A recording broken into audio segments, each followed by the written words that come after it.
Bonjour tout le monde, ici Christian. Bienvenue à une autre session de formation concernant PixInsight. Ici, je vous présente une photographie de la rosette en SHO. Vous allez voir cette image pendant quelques sessions, soit celle d'aujourd'hui et la prochaine. Elle provient d'un astronome amateur du Royaume-Uni, Luke Newbold, qui a une chaîne YouTube, Lucomatico. Son lien web pour rejoindre sa chaîne YouTube sera inscrit dans la description de la vidéo. Aujourd'hui, je vais vous entretenir sur le fait qu'on peut se créer des masques de luminance de très grande qualité avec quelques différents procédés. Pour commencer, si je viens chercher le procédé RGB Working Space et que je viens sélectionner ma photo IC434 pour le procédé ACD-NR que nous allons voir dans quelques secondes, on peut voir que le canal rouge est à un niveau de 0.22, le canal vert qui est l'hydrogène alpha à 0.71 et l'oxygène 3 est très faible à 0.006. Évidemment, ce que nous voulons faire, c'est de demander à PixInsight d'aller chercher toute la capacité de chacun des canaux, de chacune des couches. Avec l'icône de nouvelle instance, on l'applique à l'image. Aucune différence au niveau de l'affichage. On ne fait que spécifier à PixInsight d'extraire le maximum des trois couches. Ici, je viens pour l'icône pour extraire la luminance de mon image. Je vais pousser au loin l'image couleur en SHO. Ici, je vais me créer un clone pour luminance. Je change son nom, pardon. Et je me crée un clone qu'on va travailler dans quelques secondes. Je la pousse de côté également. On va agrandir cette image.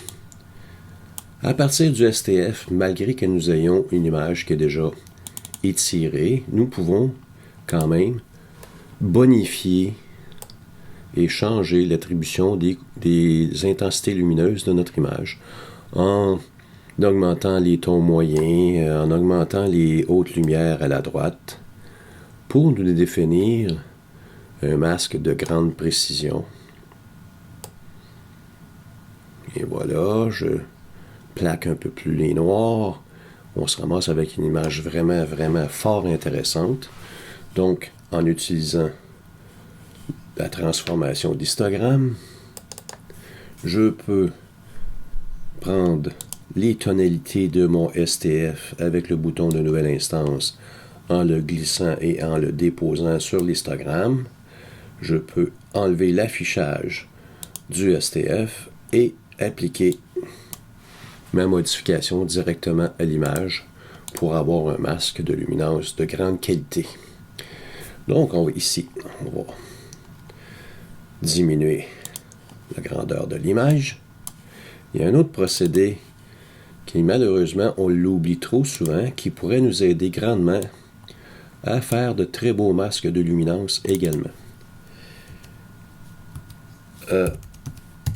Je parle de ADC-NR. Si on va dans le menu Process, All Processes, le premier tout en haut, ça fait très longtemps que PixInsight a développé ce plugin-là. Et on a la possibilité, à travers le masque de Lightness, de pouvoir faire un preview et d'activer la fenêtre de prévisualisation. Si je réinitialise le procédé, on a nos hautes lumières à 1, on a nos noirs à 0 et on a aussi nos tons moyens. Bien, par contre, c'est une image qui est inversée.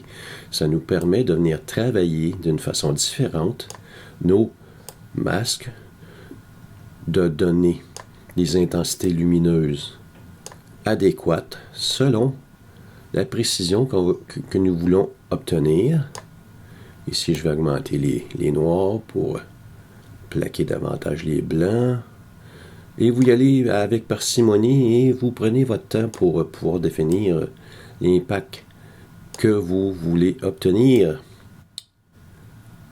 Ici, disons que je vais le laisser comme ça, je vais l'appliquer. Je vais fermer le module de prévisualisation, et avec la touche CTRL-I ou commande-I sur Mac, on peut avoir un très beau masque de luminance également. Si je viens chercher, attendez une seconde, mon autre image et que je la monte avec un ratio de 1:4, également, je peux la superposer à mon autre masque et faire un blink entre les deux. Vous voyez, ADCNR nous a donné beaucoup de détails et Histogram Transformation, la transformation d'histogramme, nous a donné une autre très belle image. Rien ne nous empêche de jumeler les deux avec une expression Pixelmatte. Oups. Et voilà, je vais déplacer mes deux images. Donc, ici, j'ai une expression Pixelmatte qui s'appelle Blend pour un mélange. Vous pouvez faire des arrêts sur image pour pouvoir vous-même composer l'expression Pixelmatte. C'est parenthèse A multiplié par image 1, fermez la parenthèse, plus B multiplié par l'image 2. Et au niveau des symboles, vous attribuez un coefficient de 1 pour A égale 1, virgule, B égale 1. Et si on va à travers l'éditeur d'expression, image 1, c'est mon ADCNR, pardon, et mon image 2, c'est l'image Loom. Double-cliquer sur Loom pour l'attribuer. On fait une vérification de résolution. Les deux images sont identiques. Fantastique. On se crée une nouvelle image que vous nommez avec le nom que vous désirez, l'icône de nouvelle instance. On l'applique à une des deux images. Et on a une très belle fusion ici entre les deux pour nous faire un masque de luminance afin de peaufiner vos réglages subséquents. En espérant que vous avez apprécié ce petit tutoriel. À la prochaine.